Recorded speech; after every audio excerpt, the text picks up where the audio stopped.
Pertama-tama, marilah kita panjatkan puja dan puji syukur kita atas kehadirat Allah Subhanahu wa Ta'ala yang telah memberikan kita nikmat iman, nikmat Islam, dan nikmat sehat walafiat, sehingga kita dapat hadir pada malam hari ini mengikuti kajian Intensif Pemuda Running.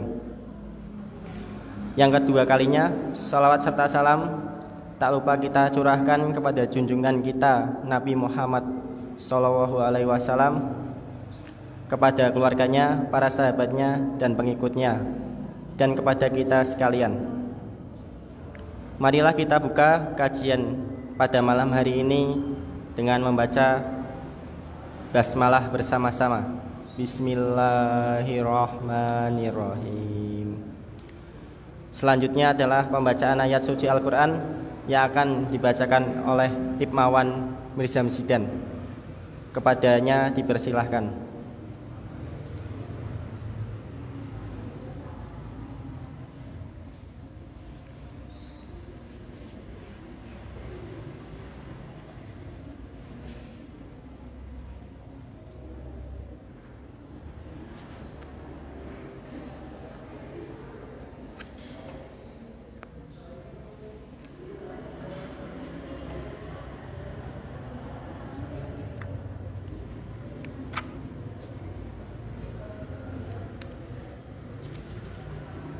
Assalamualaikum warahmatullahi wabarakatuh.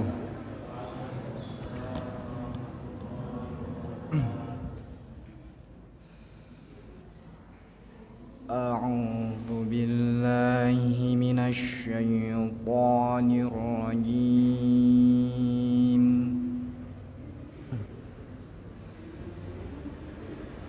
Bismillahirrahmanirrahim.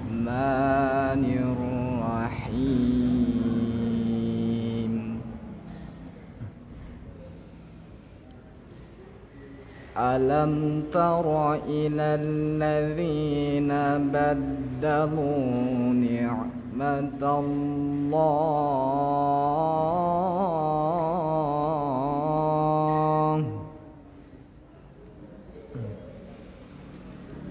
alladzina baddalu ni'matallahi kufran wa ahallu qaumahum daral bawari jahannam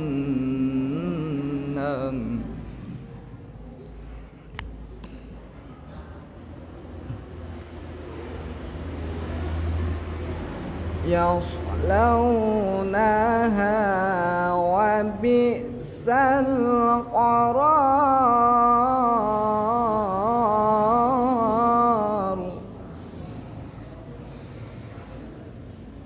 wa ja'alu lillahi andadan liyudillu an sabilihi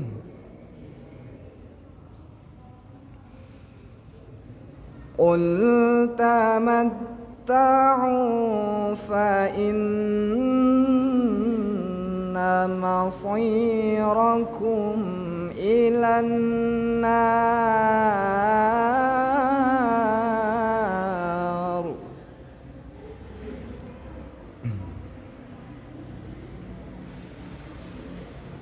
Qul li'ibadiyalladzina amanu yuqimus salata wa yunfiqu mimma razaqnahum wa yunfiqu mimma razaqnahum sirran wa alaniyatan min qabl min qabli أن يأتي يوم لا بيع فيه ولا خلال صدق الله العظيم. Wassalamualaikum warahmatullahi wabarakatuh.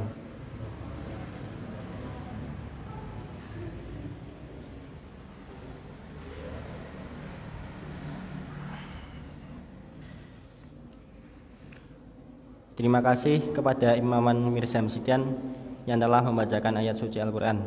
Semoga yang membaca dan mendengarkan mendapatkan pahala dari Allah Subhanahu wa Ta'ala. Amin. Selanjutnya adalah kajian intensif pemuda ranting yang akan diisi oleh Bapak Ustadz Abdul Qofar. Kepada beliau dipersilahkan.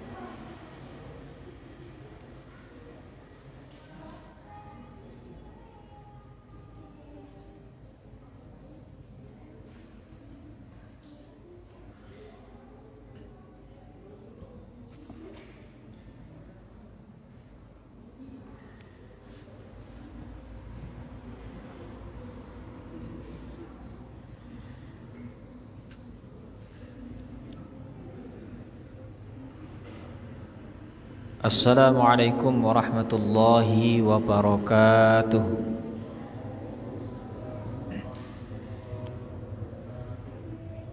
Teman-teman pemuda dan pemudi jamaah sekalian rahimakumullah, mari kita berdoa terlebih dahulu pada Allah Subhanahu wa Ta'ala dengan membaca ayat ke-15 dari surah Al-Ahqaf bersama-sama. Bismillahirrahmanirrahim.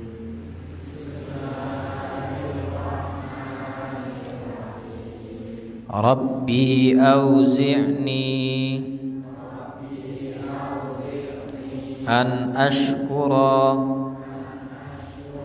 ni'mataka allati an'amta alayya wa ala walidayya wa an a'mala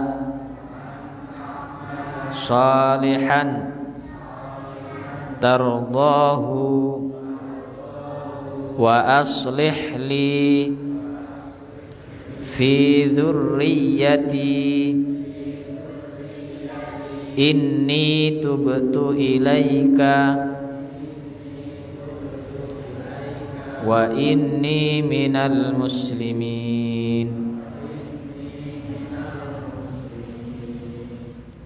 Amin ya rabbal alamin.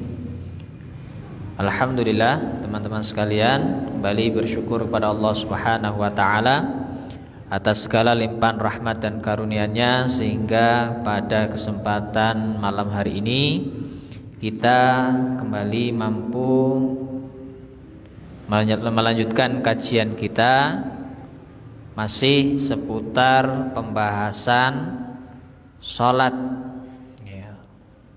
Mulai dari gerakan, bacaan ya, agar sholat kita semakin baik dan sempurna. Lebih dari itu teman-teman sekalian, yang kita bahas ini agar semakin menguatkan pemahaman kita terkait dengan sholat yang kita kerjakan.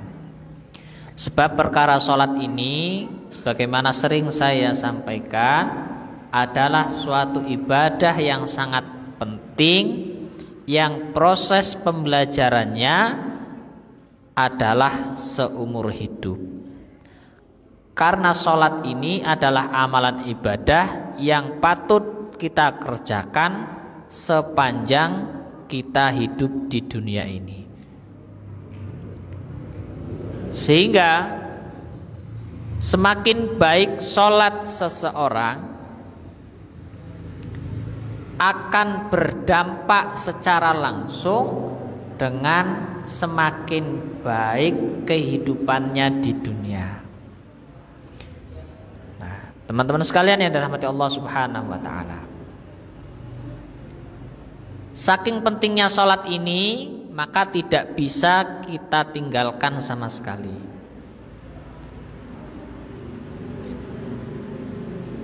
Nah, kemarin saya singgung di pertemuan minggu yang lalu bahwa terkait dengan Fatihah yang kita bahas, karena kita sudah sampai dengan membaca suratul Fatihah, nanti kita akan lanjutkan adalah membaca surah atau ayat Al-Quran dalam sholat. Kemarin saya sampaikan, kalau Fatihah itu termasuk dalam rukun sholat, sehingga menjadi sebab sah dan tidaknya sholat. Maka teman-teman pemuda sekalian, siapa yang sudah dipercaya menjadi imam sholat, maka dia harus memperhatikan sekali bacaan Fatihahnya. Jangan sampai kurang hatta tasdidnya. 14 tempat dalam Al-Fatihah tasdid itu harus terbaca dengan baik. Karena keindahan bahasa Arab itu kalau salah pengucapan, salah harokat bisa merubah makna. Nah, teman-teman sekalian dirahmati Allah Subhanahu wa taala.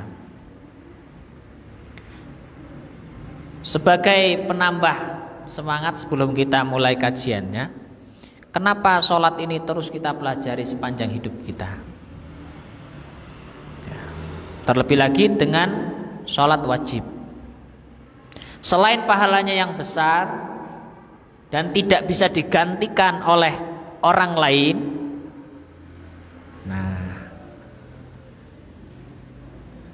ternyata sholat ini menjadi puncak ibadah. Antara sholat sendiri, menjadi makmum, terus menjadi imam, ini tahapannya harus tercapai semuanya. Kalau tidak, misalnya kok diantara ini ada yang bermasalah, misalnya di sholat sendirinya atau sholat makmumnya atau menjadi imamnya, maka tidak akan sempurna. Nah, gini ya. Jadi kita ini, teman-teman sekalian yang dirahmati Allah Subhanahu wa taala, sebagai muslim harus segera menyelesaikan perkara sholat ini, terkait misalnya sholat secara sendiri, munfarid, sholat sendiri. Kalau sholat sendiri ini sudah baik, baru dia bisa menjadi makmum yang baik. Saya ulang ya. Kalau kita sholat pribadi, sholat sendirian itu sudah baik, maka otomatis kita bisa menjadi makmum yang baik. Selanjutnya, kalau kita sudah bisa menjadi makmum yang baik, berarti kita sudah bisa menjadi imam yang baik. Nah, ini teman-teman sekalian. Tapi kalau misalnya sholat sendirinya belum baik,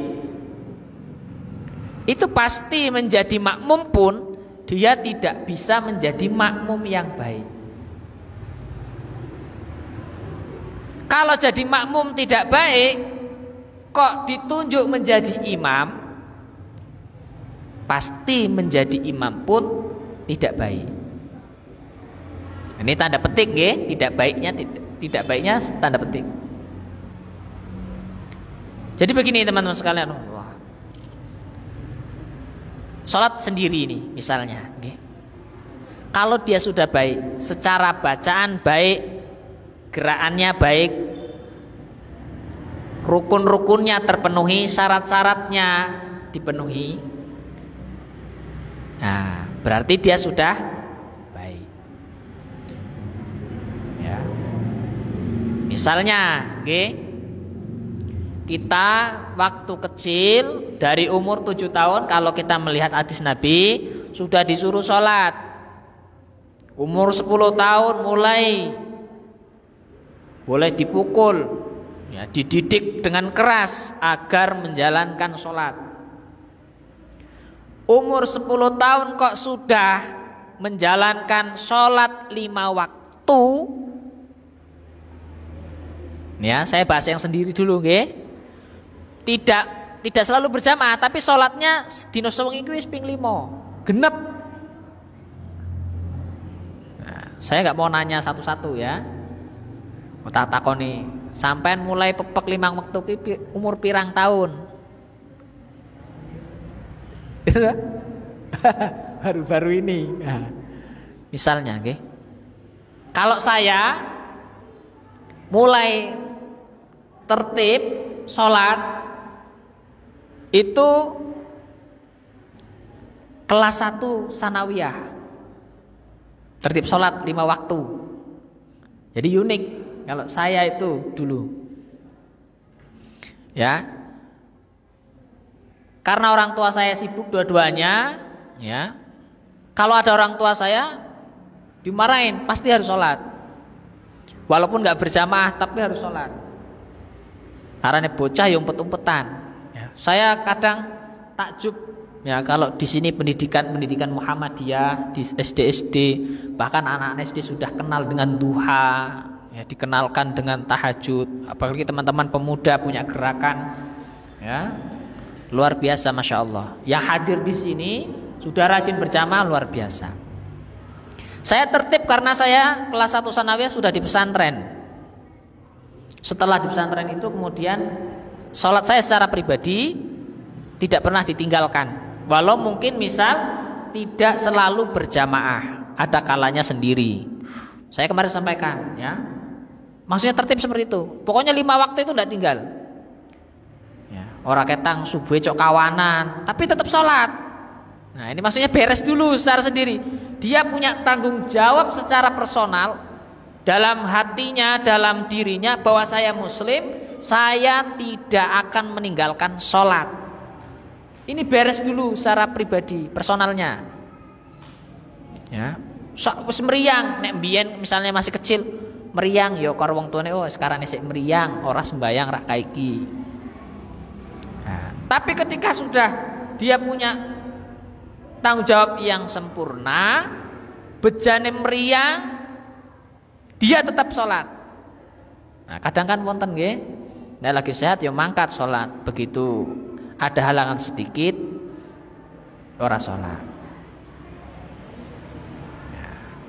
Nanti meningkat lagi. Nah, kategori baik menjadi pribadi sholat itu tadi misalnya sholatnya sudah mulai tepat waktu, ya, selain bacaan gerakannya sudah sempurna secara komplit. Nah, tidak pernah bolong lagi 5 waktu. Wis tertib kabeh. Orang yang sudah tertib seperti itu kemudian menjadi makmum, pasti makmumnya yang baik. Kenapa? Dia sudah biasa di awal waktu, yo dia bermakmum pasti dengan tertib. Sebagai gambaran kecilnya teman-teman sekalian rahimakumullah, dan boleh bertanya dengan dirinya masing-masing, ya. Nek misalnya sholat dewenan, ini kita sedikit menyinggung, membaca surat dalam sholat kuwi kira-kira nek lagi sholat dewenan maca surate dawa apa pendek? Surat apa biasane?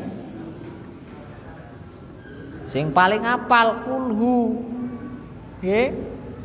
Nek sholat dewenan macane kulhu terus, tambah-tambah sithik idzaja, kuwi nek dadi makmum, percaya tidak? Buktikan, karena ini kan ilmu praktek, ya.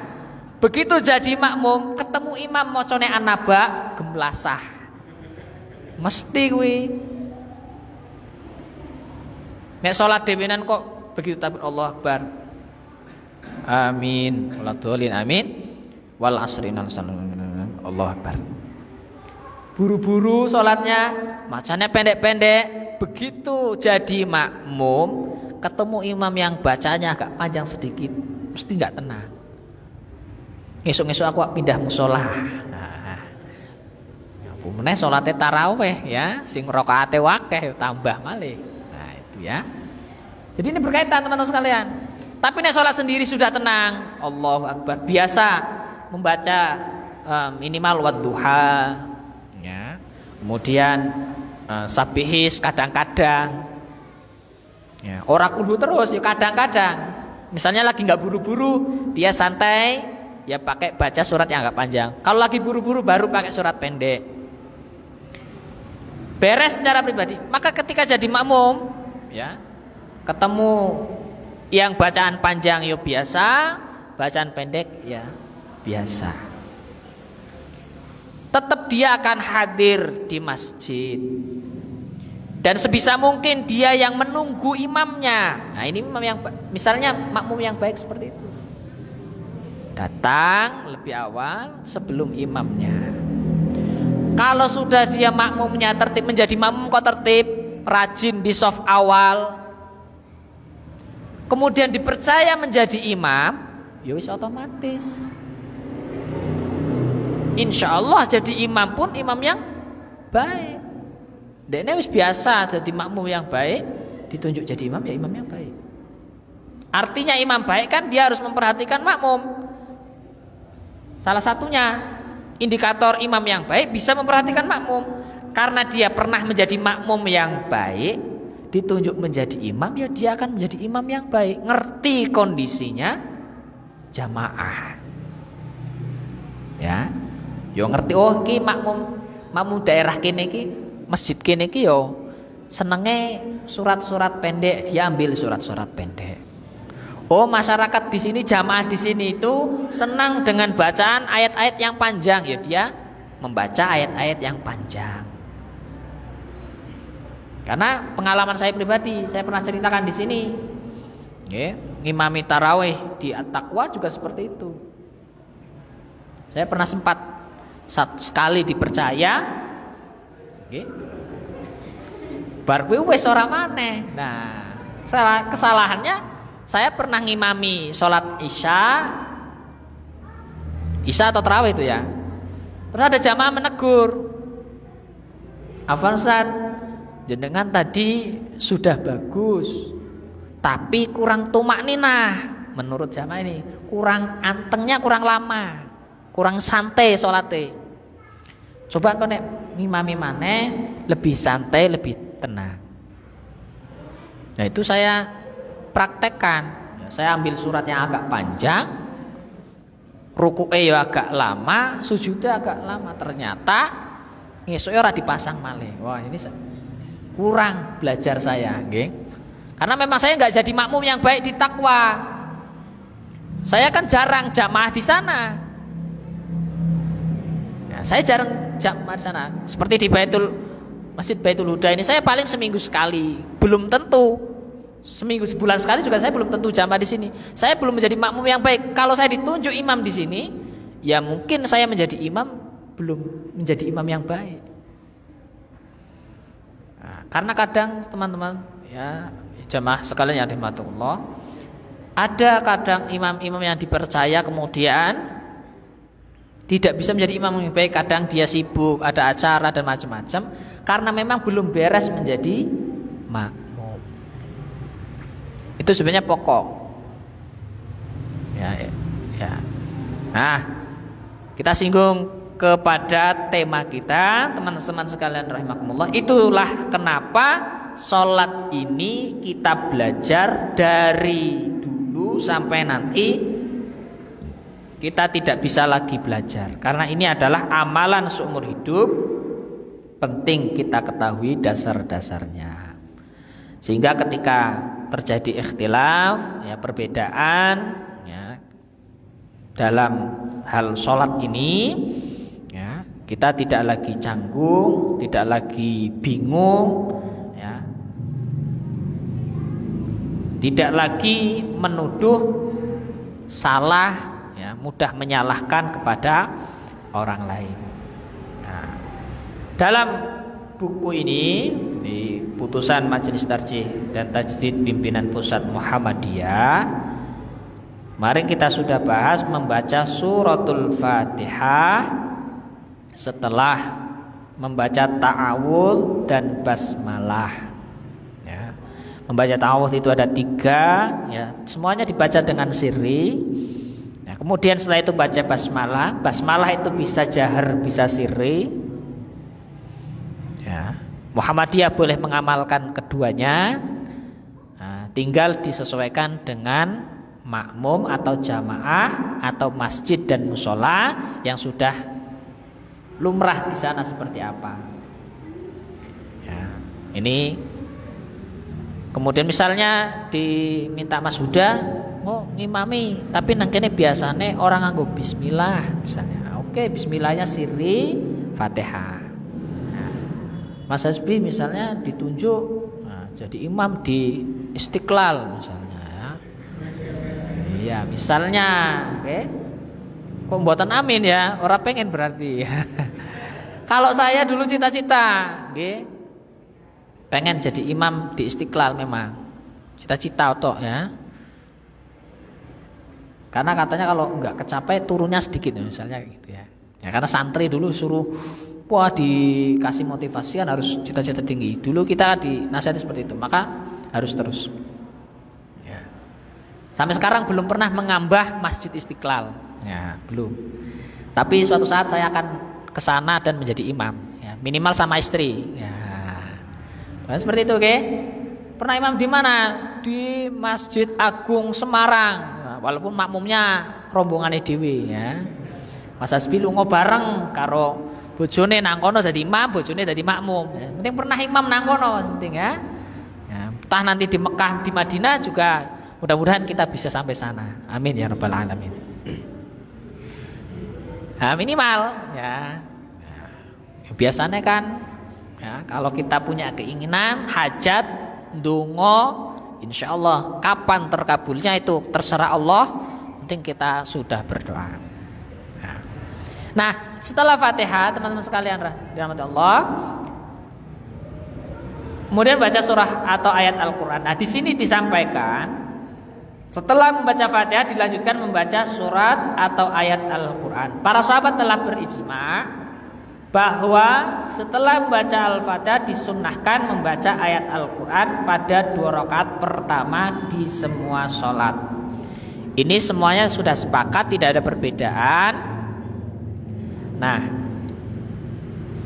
bacaan imam, terima kasih Mas. Bacaan imam, ya, pelan pada salat zuhur dan asar. Bacaan imam keras pada salat maghrib, isya, subuh, salat Jumat, salat Idain 2 hari raya, salat kusuf, tarawih dan istisqa. Afdol dan disunahkan bagi imam membaca surah secara sempurna pada rakaat pertama dan kedua berdasarkan hadis Abu Qatadah di atas. Nah ini ya saya bacakan hadisnya.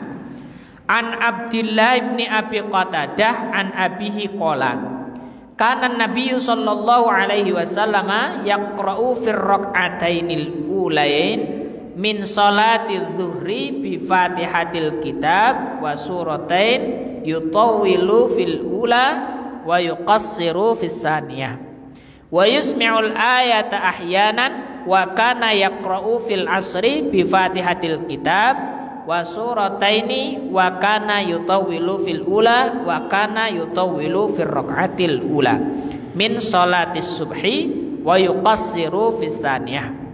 Rawahul Bukhari. Dari Abdullah bin Abi Qatadah dari ayahnya radhiyallahu anhu, ia berkata Nabi sallallahu alaihi wasallam membaca Fatihah di 2 rakaat pertama salat zuhur dan juga membaca surat panjang pada rakaat pertama dan surat pendek pada rakaat yang kedua. Dan kadang-kadang beliau memperdengarkan ayat kepada kami. Beliau membaca Al-Fatihah pada sholat asar dan juga membaca 2 surat dengan surat yang panjang pada rakaat pertama. Beliau juga biasanya memperpanjang bacaan surah di rakaat pertama sholat subuh dan memperpendeknya di rakaat kedua.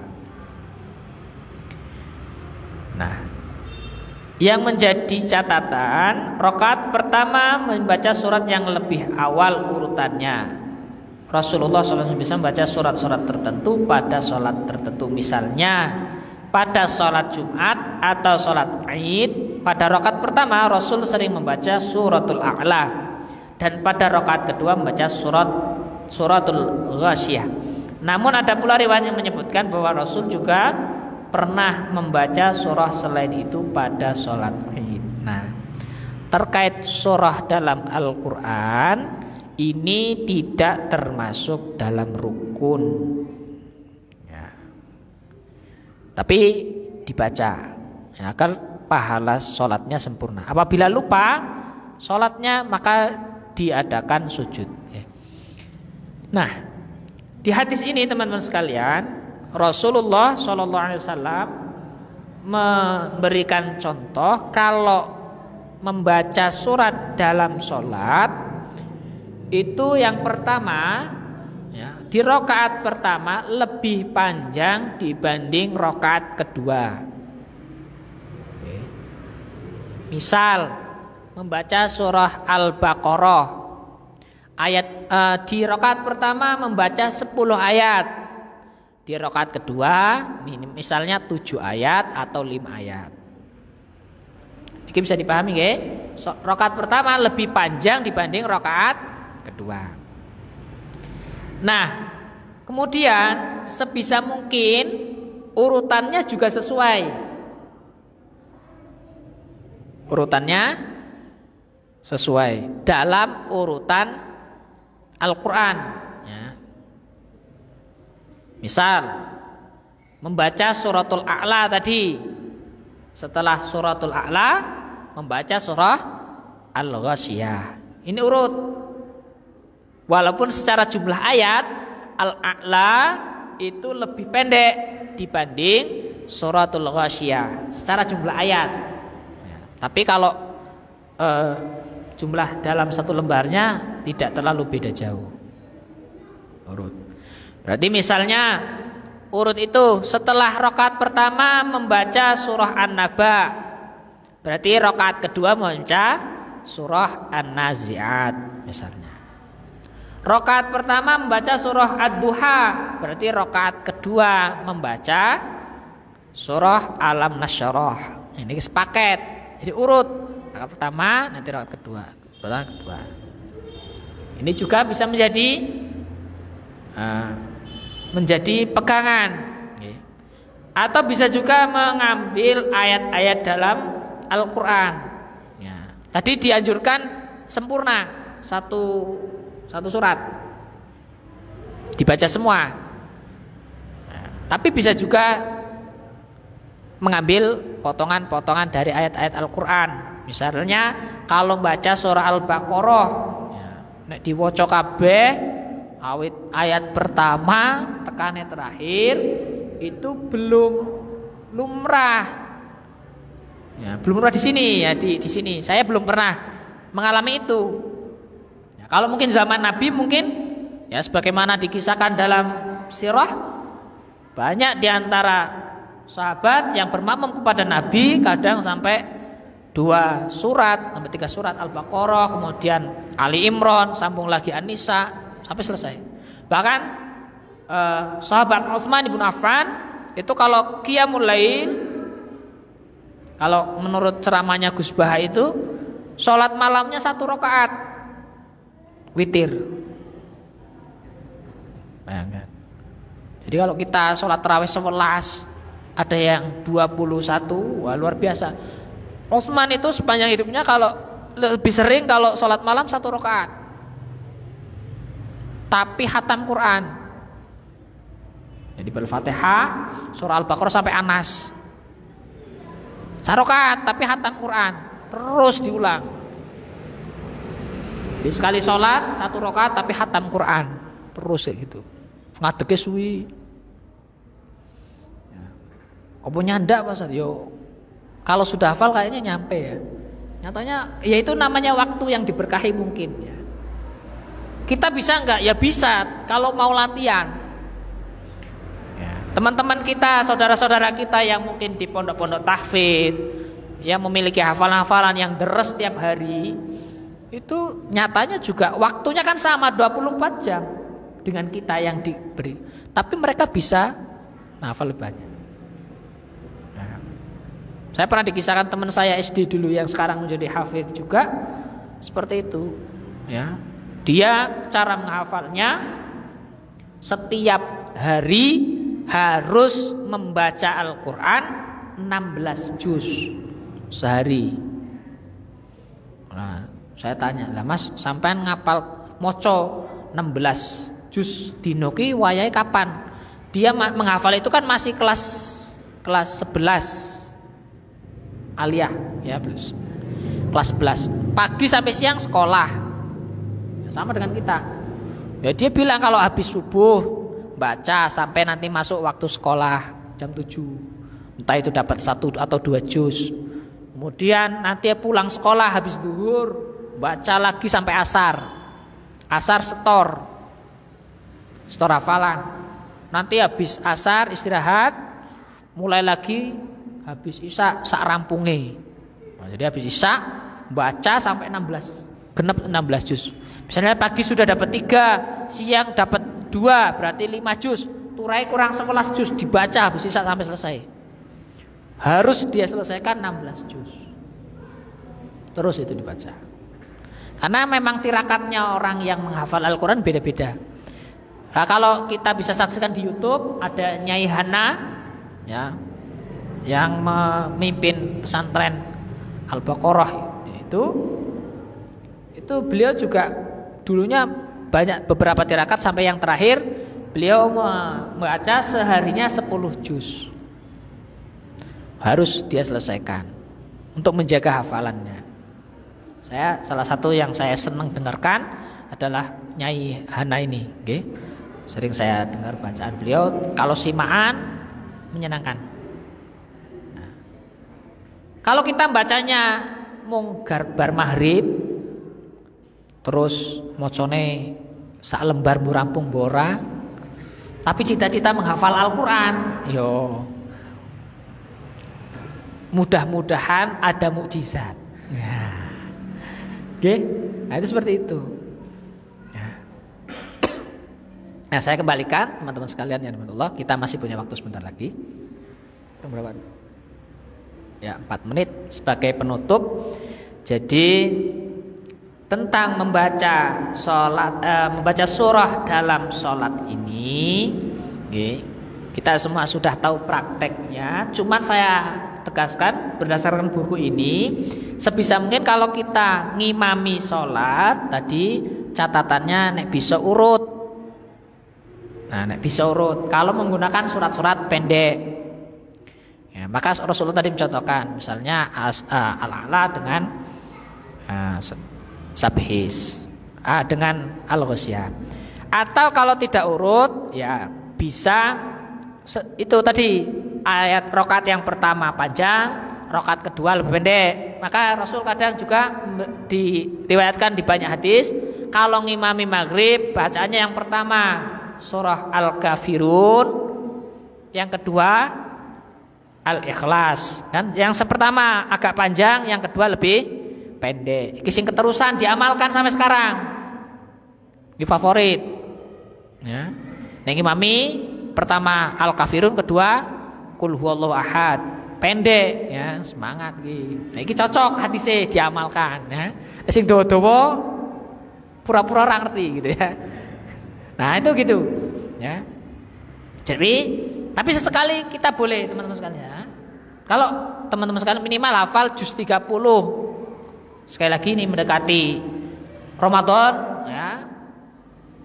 Hafalkan itu, ya. Nek wis hafal, praktekkan dalam sholat. Nek sholat dewenan kuwi, hafalanmu yang sudah dihafal itu dibaca. Ya, demikian teman-teman sekalian, Allah, kita terbatas oleh waktu. Mudah-mudahan apa yang saya sampaikan bisa bermanfaat bagi kita semuanya, terutama bagi diri saya pribadi. Apabila ada salah dan ketidak tepat dalam saya menyampaikan, ada koreksi, mohon maaf yang sebesar-besarnya. Langsung saya tutup Mas ya. Mari kita tutup sama-sama dengan membaca doa kafaratul majelis. Bismillahirrahmanirrahim. Subhanakallahumma wa bihamdika asyhadu an la ilaha illa anta astaghfiruka wa atubu ilaik. Syukran ala ihtimamikum. Terima kasih. Assalamualaikum warahmatullahi